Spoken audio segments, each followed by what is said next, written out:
de Bernardo Guimarães, o seminarista, capítulo 14.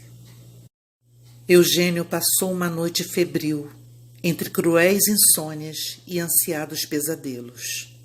Mal despontou a primeira alva do dia, levantou-se e pôs-se à janela.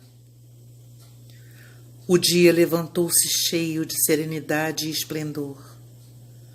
O sol, que surgia por detrás das colinas do levante, coroadas de arvoredos, brilhando através das ramagens, orlava o horizonte como de uma rede de ouro. Do lado fronteiro, em uma encosta longínqua, os troncos vetuscos que o machado respeitou aqui e acolá, no meio de um vasto roçado, verberados pelos primeiros raios do sol, pareciam colunas de bronze que ficaram em pé no meio dos escombros de um templo derruído. Vapores diáfanos coloridos pelos fogos da aurora, erguendo-se da valada e despregando-se das colinas, dispersavam-se nos ares como pétalas de rosa que uma virgem desfolhasse às brisas da manhã. Os arbustos da vargem, recamados de flores, balanceavam-se brandamente ao sopro das aragens, e sacudindo da copa orvalhada uma chuva de pérolas, abandonavam as auroras matinais as primícias de seus perfumes. Bandos de papagaios e periquitos, garrulando alegremente, atravessavam o espaço azul como nuvens de folhas verdes levadas pelo vento. Em derredor da casa, também tudo era vida, prazer e animação. Tudo acordava pulando de alegria e de amor ao primeiro beijo do sol esplêndido do céu americano. Cada árvore era uma orquestra de pios, trinados e gorjeios, onde o sabiá, o gaturamo, o pintacilgo e outros 1000 passarinhos pareciam disputar entre si a palma da harmonia. A viração trazia dos pomares aromas inebriantes de flores de laranjeira, de maracujá, de jambo e de jasmim, e do mato os suaves eflúvios que destilam uma multidão de plantas balsâmicas e flores sem nome que vegetam à sombra de nossos bosques. Entretanto, nessa hora de magia, de prazer e de esplendores, em que a terra parecia sorrir-se para o céu, que a envolvia em ondas de luz tépida e serena, só Eugênio estava triste, sombrio e abatido. Só ele pendia para o chão, a fronte esmorecida, como a planta mimosa que a geada crestou, e a que o calor vivificante do sol, nem o beijo da brisa matinal, pôde mais reerguer o colo desfalecido. O olhar do moço enfiava-se imóvel pelo longo do vale, que, acompanhando o córrego entre 2 espigões, ia se perder no pitoresco varjedo em que se achava a casa de Umbelina. Um boleado da colina lhe encobria a casa desta, e apenas lhe acordavam na alma tão suaves recordações, agora amarguradas pelo fel do presente. Seu olhar estava fito sobre esses topes, sua alma conversava com eles e lhes murmurava um doloroso adeus. Largo tempo esteve ali Eugênio na mesma posição, mergulhado nas mais acerbas e pungentes reflexões. A energia dos sentimentos havia despertado com extraordinária precocidade na alma do mancebo, que apenas púbere já sentia fundamente todos os violentos transportes da paixão, todos os seus inefáveis gozos e raladoras angústias. Ao sair dali, Eugênio foi direto procurar sua mãe. Minha mãe, Não poderei ao menos hoje ir à casa da tia Umbelina despedir-me dela e de Margarida? Sabe Deus se não será a última vez que tenho de vê-las? Não fales assim, meu filho. Deus há de permitir que as veja ainda por muitos e muitos anos. Não sei, minha mãe, mas o que queres lá fazer? Temos muito a arrumar para a tua viagem, que é amanhã sem falta. Eu te desculparei para com elas. Ah, minha mãe, temos muito tempo para isso. Eu não me demorarei mais de 1 hora, meia hora mesmo, se vossa mercê quiser. Tenho de me ir embora por 6 ou 7 anos, ou mais, talvez para sempre. E me ficará um grande prazer se lhes puder dizer adeus. Queres que te diga a verdade, meu filho? Desde o outro dia fiquei muito mal satisfeita com aquela gente. E a minha vontade é que nunca mais lá ponhas os pés. Se souberes o susto que raspei, quando soube que lá andaste metida em folias e batuques, no meio de gente malvada. Mas, minha mãe, a culpa foi minha. Bem sei, bem sei. Mas se aquela comadre de uma figa tivesse mais juízo na cachola e menos malícia no coração, não consentiria que parasse lá um só instante. Eu enganei a minha mãe, e ela acreditou que meu pai me tinha dado licença. Não creias tal. Tão tola não é ela. Bem viu que foste fugido. Acreditou-te porque lhe fez conta. É ela mesma que te anda seduzindo e te pondo a perder. Ela e a minha boa filhada, que também, Deus me perdoe, está ficando uma fresca joia. Eugênio compreendeu que era tempo perdido em estar mais com sua mãe. Resignou-se e conformou-se com sua sorte. Para despedir-se de Margarida, restava-lhe ainda uma última esperança. Essa abrigava-se debaixo do manto propício da noite, pela qual esperou com ansiedade. Um luar escasso e melancólico esbatia-se frouxamente pelas campinas adormecidas no mais profundo silêncio. Sua luz baça mal disfarçava a escuridão da noite no pequeno vale em que se achava situada a casa de Umbelina, a qual apenas se distinguia na sombra, escondida embaixo da frondosa copa da figueira, como o filhote da ema abrigado à sombra das asas maternas. Como 2 gigantes negros abraçando-se no ar, as 2 altas paineiras alçavam-se projetando pelo varjedo as sombras colossais. Indolente aragem mal bulia nos ramos dos arvoredos, e somente os pios intercedentes do curiango, resvalando pelo chão no vôo rasteiro, quebravam o silêncio daquela solidão. De entre as sombras das paineiras surgiu um vulto esguio e lesto, a semelhança de um silfo aéreo, que, parecendo nem tocar a terra com os pés, atravessou rapidamente o varjedo, penetrou no terreiro e, sumindo-se por baixo da grande figueira, foi colocar-se bem junto à janelinha de balaústres.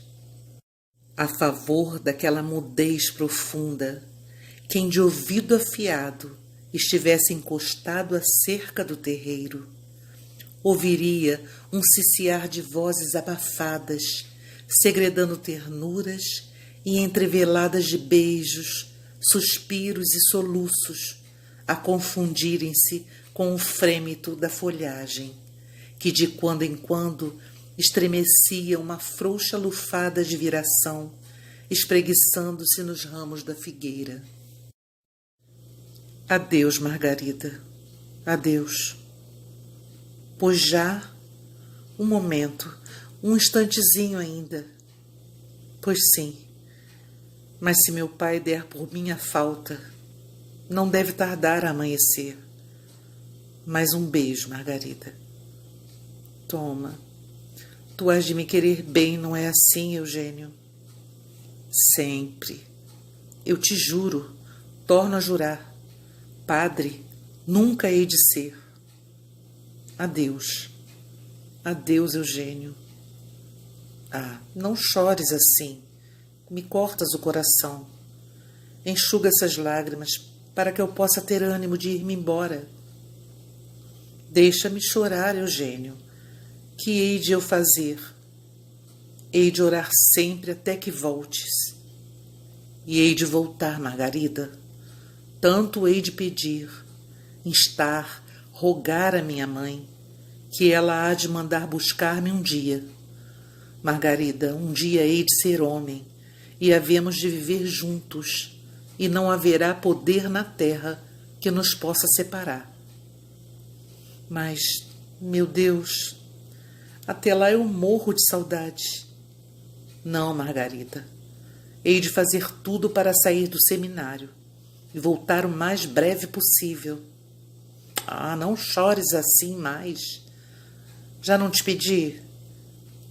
Pois bem, olha, não estou mais chorando, mas não fiques lá muito tempo, não, ouviste? Volta, volta depressa, Eugênio. Fica sossegada, meu amor. Eu hei de voltar. Adeus. Um último beijo ainda.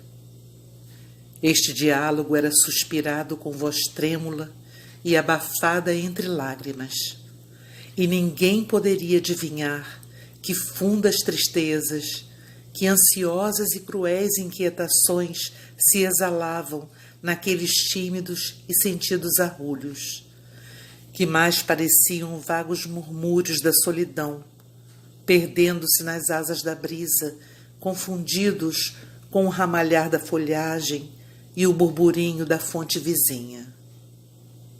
Um momento depois, o mesmo vulto que vimos atravessar o vale rápido e leve como um silfo noturno, lá se ia vagaroso e como que se arrastando, a custo a se esgueirar pelas sombras do vargedo. De quando em quando parava, voltava-se para trás, apertava as mãos convulsivamente contra o peito.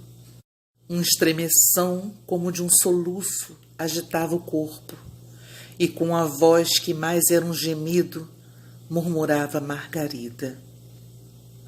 Dir-se-ia alma penada ou duende da noite, que com a aproximação do dia se recolhia ululando aos fúnebres lugares donde havia saído. Capítulo 15. Os seminaristas de Congonhas do Campo viam com certa surpresa e assombro, ao anoitecer, depois que a sineta havia vibrado à hora do recolhimento, um de seus companheiros, pálido e abatido, atravessar de braços cruzados e olhos baixos a longa fila de dormitórios e encaminhar-se para o quarto do padre diretor, e ali ficar largo tempo em íntima e misteriosa prática. Isto tinha lugar 2 ou 3 vezes por semana. Esse estudante, que antes de partir para as férias, tímido e acanhado ao princípio, era por fim um menino travesso e brincalhão como os outros, ia se tornando um moço cada vez mais tristonho e misantropo.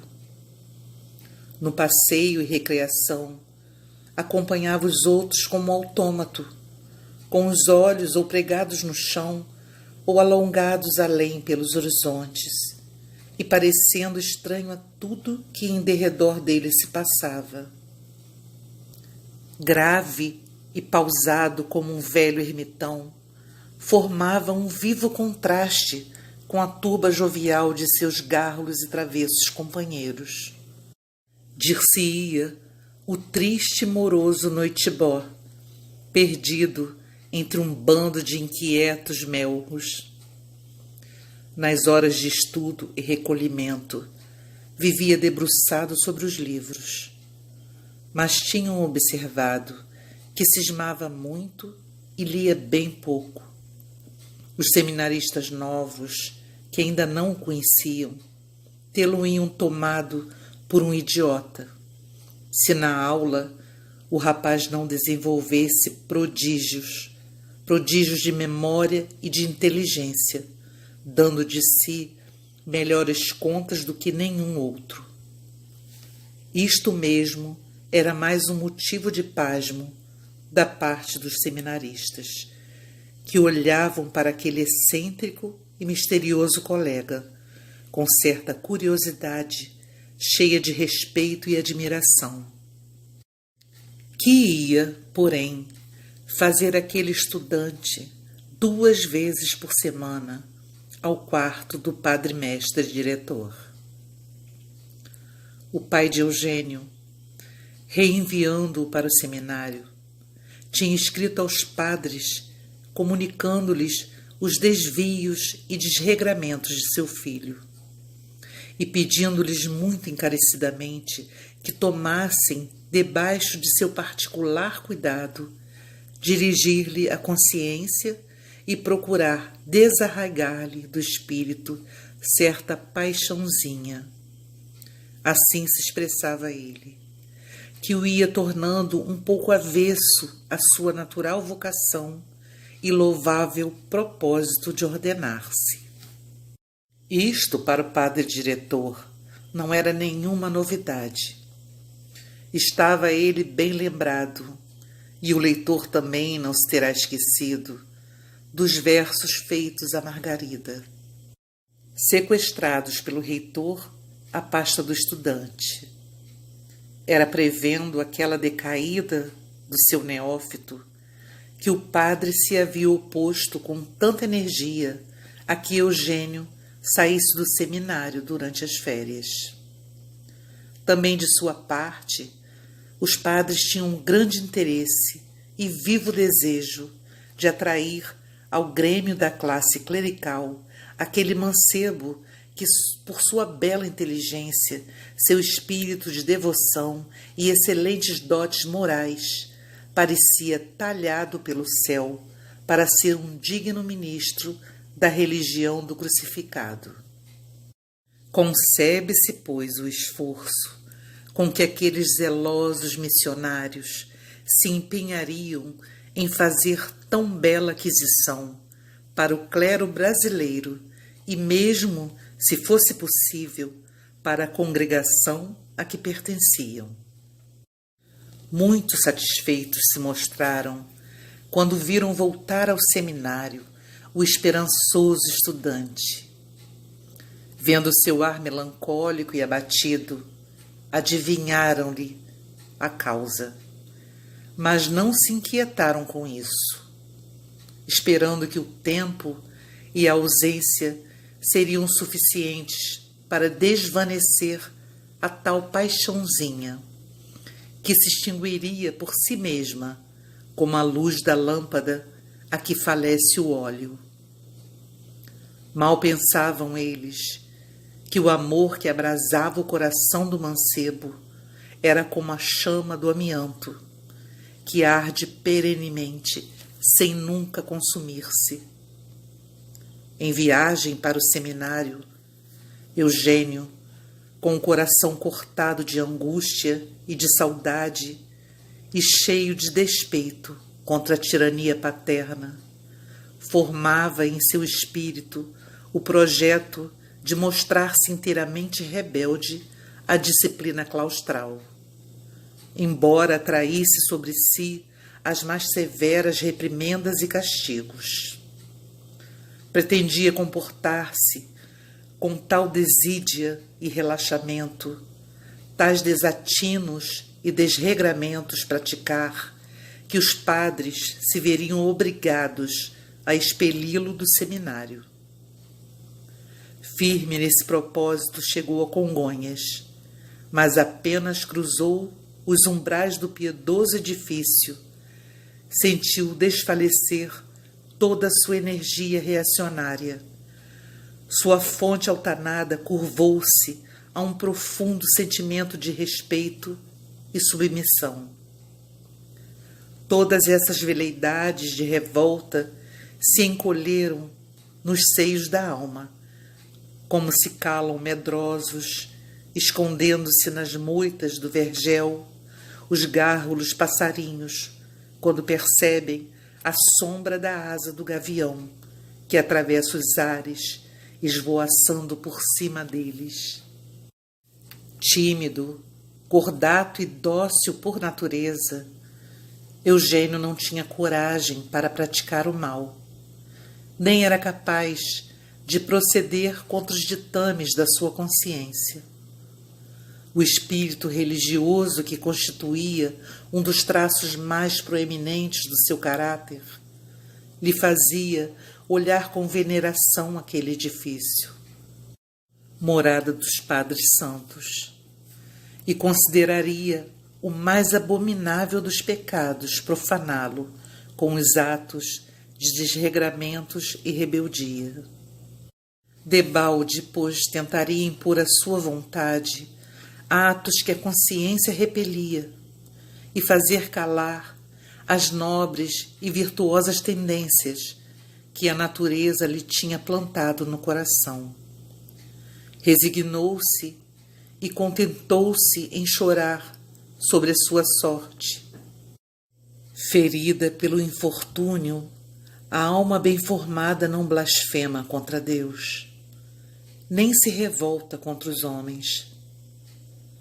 Longe de expelir, transformado em veneno, o fel do coração, converte-o em lágrimas de resignação e expande mais suave e puro o perfume da virtude, como o sassafrás, golpeado pelo ferro do derrubador, destila mais ativo e redolente o aroma que lhe embalsama o âmago.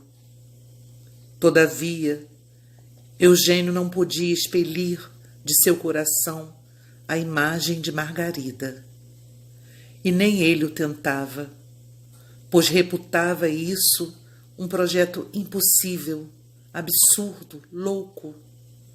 Essa imagem agora lhe estava gravada na alma em traços muito mais vivos e profundos do que nos anos da primeira ausência.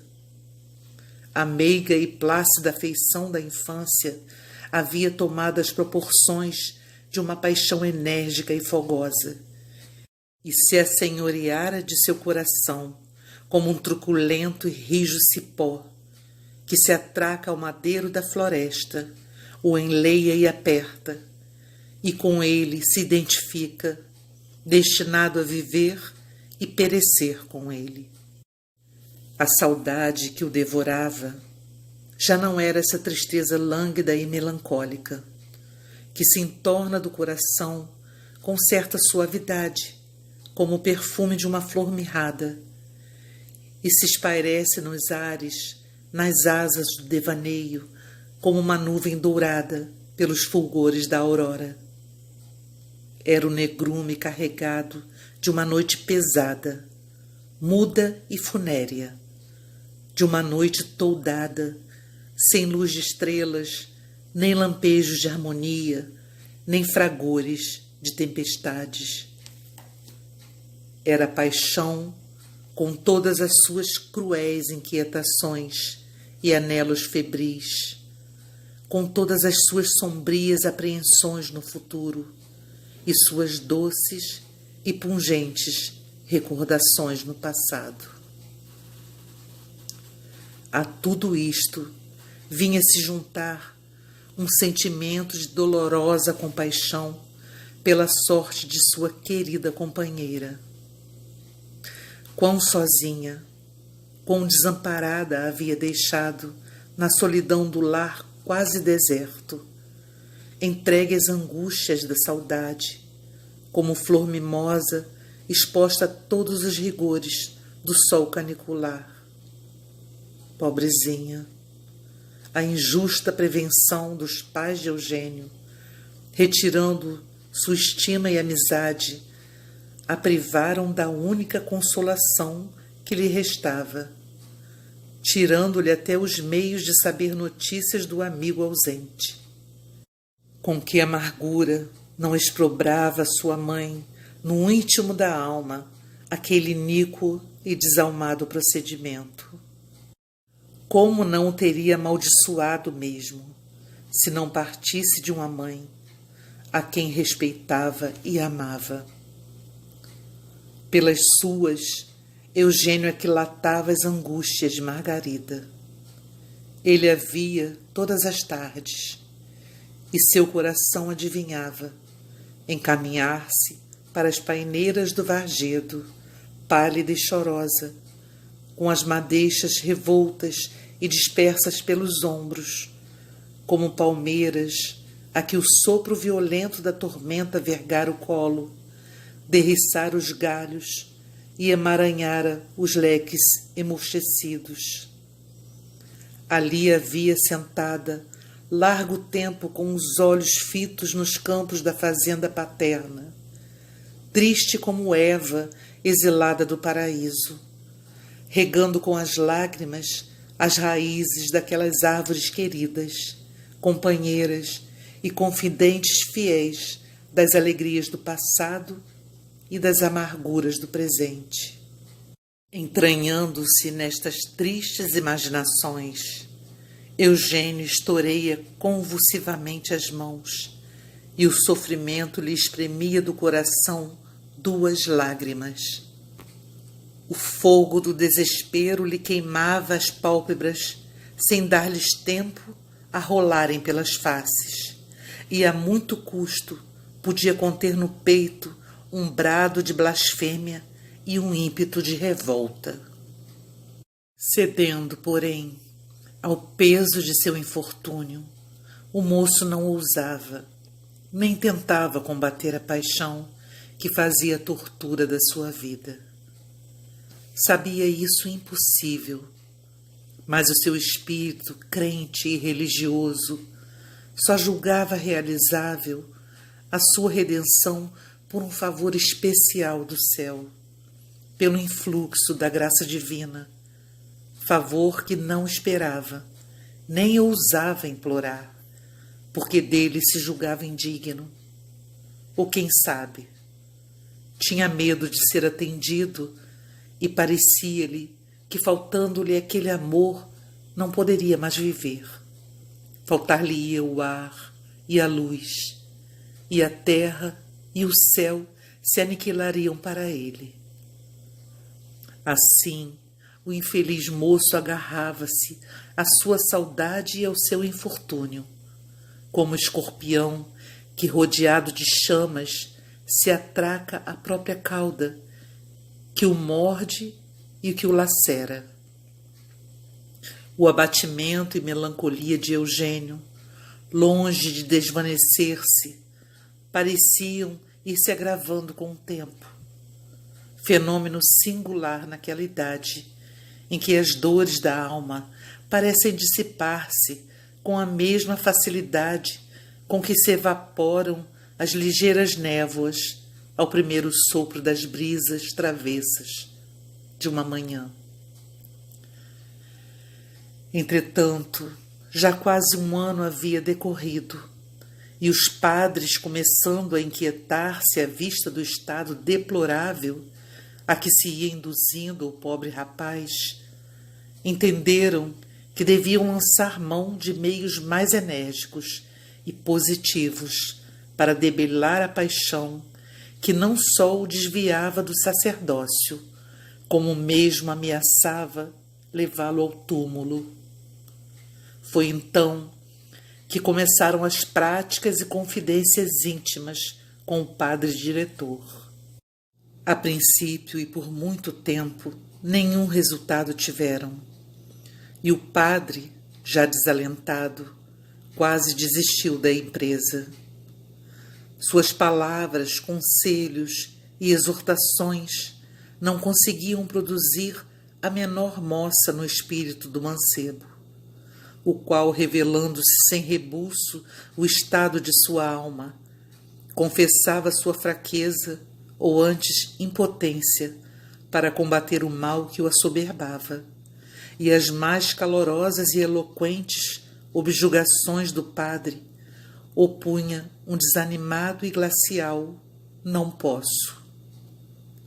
"Não posso", dizia ele. "Bem vejo que tudo quanto Vossa Reverendíssima me propõe é justo, razoável e salutar.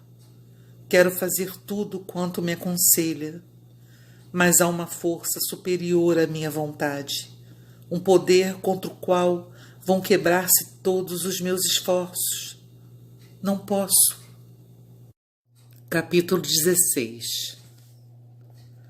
Mais um ano se passou, empregado naquele inútil porfiar do padre diretor, que empenhara em vão todo o esforço e perseverança para arrancar o mancebo àquele estado de desânimo e abatimento. Este, não vendo outra solução senão a morte à sua cruel situação, abandonava indefeso o coração ao abutre da angústia que o devorava. Desalentados, por fim, os reverendos preceptores deliberaram entre si e convieram em um expediente do qual esperavam pronto e seguro resultado. Escreveram ao pai do estudante, fazendo-lhe ver o estado de melancolia e prostração em que vivia, e como, apesar de todos os esforços por eles empregados, a sua constante preocupação não o abandonava, continuando a mostrar-se inteiramente avesso ao estado sacerdotal.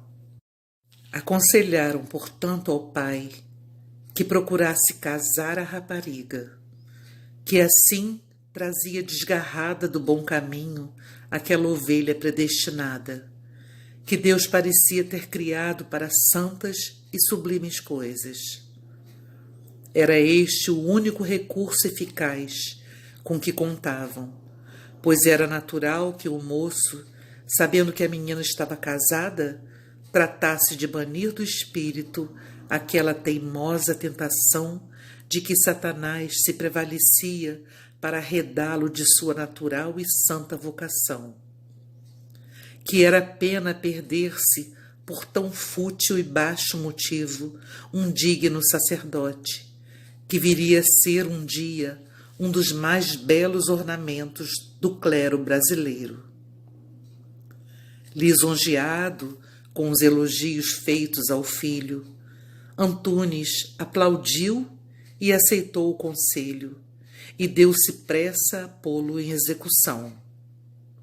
Sabendo que Luciano, aquele que tivera pendência com seu filho, conservava ainda a mais viva inclinação por Margarida, e que, pondo de parte a sua fatuidade e arrogância, era um excelente rapaz, morigerado e trabalhador, tanto ele como a senhora Antunes começaram a dar passos com grande empenho e diligência no intuito de efetuar aquele casamento.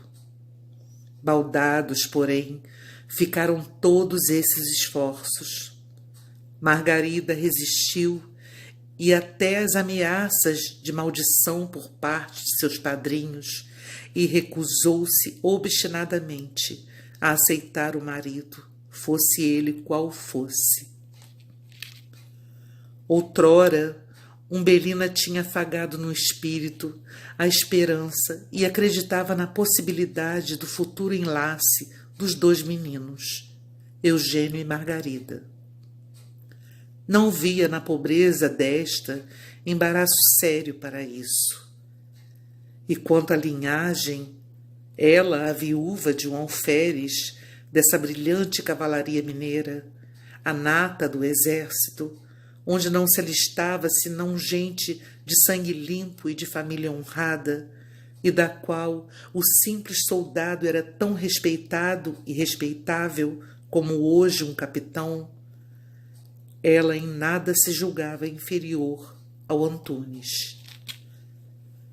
Mas Umbelina não era mulher de têmpera a seguir com tenacidade uma ideia, nem lutar com dificuldades. Logo que viu o vivo desejo que mostravam os pais de Eugênio para fazê-lo padre, desvaneceram-se suas esperanças e nem pensou mais no desejado enlace. Contudo, não deixou de aconselhar a filha que cedesse à vontade de seus padrinhos, mas com tão pouca insistência que parecia inteiramente neutral naquele negócio. O comportamento de seus compadres para com ela, desde a desagradável ocorrência do mutirão, tinha revoltado seu orgulho, e era com maus olhos que via a interferência que queriam exercer nos negócios de sua casa. Margarida, a pobre Margarida, via eclipsar-se para sempre e sem remédio a estrela de suas esperanças no seio de um fúnebre e sinistro negrume, que de mais em mais se condensava sobre sua cabeça. A alegria e o sossego fugiram daquela alma, onde a saudade e o pesar se aninharam para sempre. Ela via que os elementos revoltos só preparavam tempestades no horizonte de sua vida e conspiravam de modo assustador para desunir dois destinos, que o céu parecia ter criado para se desenvolverem e se extinguirem ao lado um do outro, e não podia encarar sem horror esse futuro, onde a estrela de sua felicidade pálida, incerta, vacilava à borda de um horizonte tenebroso. Tinha crença firme no amor e nas promessas de seu querido, mas não tinha fé no destino, nesse poder implacável e tirânico que zomba dos mais firmes protestos e das juras mais leais. Sofrendo cruelmente, Margarida procurava esconder aos olhos de sua mãe a violência e amargura dos seus martírios. Se não fosse a sua feliz e robusta organização e a têmpera forte do seu espírito, teria sucumbido ao peso de tantos pesares e aflições. Eugênio e Margarida eram como dois lindos arbustos de viçosa e opulenta folhagem, que nasceram bem junto um do outro. As raízes se entrelaçaram no mesmo alvéolo, nutrindo-se da mesma seiva, e os ramos, balançados pela mesma vibração, se abraçaram e confundiram no ar. Um imprudente e desalmado cultor, pensando que lhes era nociva aquela vizinhança, entendeu que devia separá-los e, arrancando um deles, o transplantou para bem longe. Para isso foi mister lacerar desapiedosamente as raízes de ambos, e um e outro largaram pelo chão as folhas murchas, penderam para a terra os nus e ressequidos galhos, e não houve bafejo da primavera, orvalho benfazejo, nem sopro de brisa vivificante que pudesse restituir-lhes o perdido vício e louçania. Vendo a invencível relutância da filha e a fria indiferença da mãe, Antunes, cheio de indignação, tomou de acordo com sua mulher a resolução de expulsá-las da fazenda. Desaforo! Exclamava o velho, inchando as bochechas e bufando de cólera. Ao que parece, A tal comadre pensa que eu estou gastando dinheiro e apurando a paciência com a educação do menino para dá-lo em dote à sua pequena. Ora, não falta mais nada. É isso. Outro não é o motivo, porque embirram em não querer nem que se fale em casamento. Que malucas! Que dúvida, acrescentava a mulher. Rua com elas o quanto antes. A tal comadre de uma figa, se não quer casar a filha, é porque não quer se desfazer daquele engodo que lhe chama a casa os fregueses. Saindo a Margarida, adeus súcias e bebedeiras, adeus jogos e pandeiradas, em que os filhos, famílias, vão atirar fora o dinheiro de seus pais. E é isso o que ela não lhe faz conta. Lá isso também pode ser, mas o fito principal da patusca era afilar-me o rapaz. Isto ninguém me tira do sentido.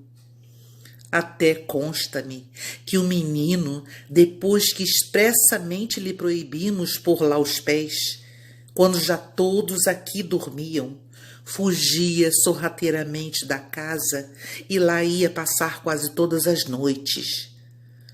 E que me diz desta? Hein, senhora?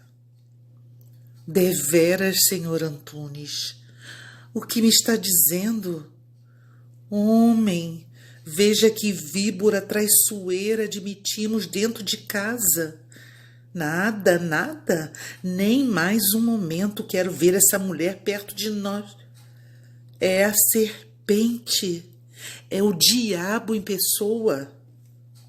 Assim, pois, ficou irrevogavelmente proferida a sentença de banimento das duas infelizes mulheres. Sentença dura e injusta em todo o ponto, e que não tinha outra base mais do que a infundada prevenção dos dois fanáticos esposos. É verdade que Umbelina, como dona de uma pequena bodega à beira da estrada, tinha de tolerar sem remédio a reunião em sua casa de muita rapaziada vadia e turbulenta, que lá se agrupava por vezes aos domingos e armava algazarras e rara vez algum pequeno distúrbio. Um belo dia, pois, Umbelina e sua filha tiveram de arrumar a sua trouxa e de dizer eterno adeus à sua linda casinha, ao risonho e pitoresco vale, ao córrego e às paineiras que por tantos anos tinham sido o abrigo e a companhia de sua feliz e pacífica existência. Umbelina, por sua parte, de há muito desgostosa e disposta a abandonar aqueles lugares, não sentiu grande pesar em deixá-los. Mas a pobre Margarida, essa aí, deixava o coração feito em pedaços entre as garras da dor e da saudade. Triste sina era a sua. A sorte desapiedada lhe arrancava até a companhia daqueles sítios queridos, daqueles seres inanimados que para os outros não tinham valor nem significação alguma, mas que para Margarida tinham uma alma com quem se entendia, uma voz consoladora que com ela conversava mistérios de amor e de saudade. Quando viu sumirem-se por detrás das colinas a alva casinha, o vargedo e os últimos topes das figueiras e das duas paineiras, pareceu-lhe que um véu de eterno luto se estendia sobre seu coração e uma voz lúgubre lhe murmurava dentro da alma: tudo está acabado. Assim devia retirar-se Eva, expulsa do paraíso pela espada de fogo do arcanjo vingador. chorosa e a passos lentos, volvendo de quando em quando para o jardim de delícias que acabava de perder, os olhos empanados de lágrimas e indizível angústia. Assim devia retirar-se Eva, sim. Porém, talvez menos infeliz, porque sentia na sua a destra do esposo, que a afagava e lhe sustinha os passos vacilantes pelas tristonhas e escabrosas sendas do exílio. Margarida, porém, ai dela, despedindo-se daquele Éden saudoso da sua infância, dizia também eterno adeus ao bem querido de seu coração.